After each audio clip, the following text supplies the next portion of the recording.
Good morning, Legion. Happy Friday. In case you missed it, Cointelegraph ran a story yesterday featuring Near AI and IronClaw. It's a very insightful read on the type of competitive edge that Near is able to provide to the current AI market. As the article goes, Near AI's Ilya Polosukin is building a more secure Rust-based version of OpenClaw that won't leak your private keys, called IronClaw. Polosukin says the solution with IronClaw is, quote, to not let the LLM touch secrets at all. Secrets are reportedly stored in an encrypted vault, with the large language model granted permission to use them only for specific sites.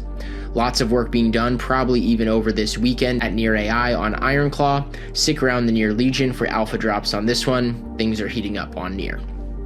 Next up, MiniMax 2.5 is having a moment. It's on par with Opus 4.6, featuring state-of-the-art performance in coding, Excel data analysis, deep research, document generation, and summarization.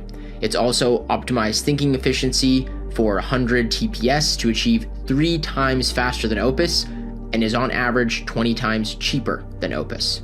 My goodness, it's only February.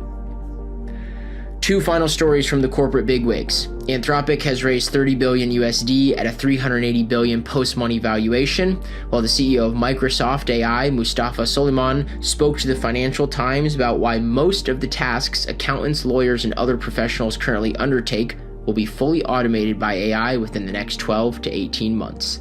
Listen in below and have a great weekend.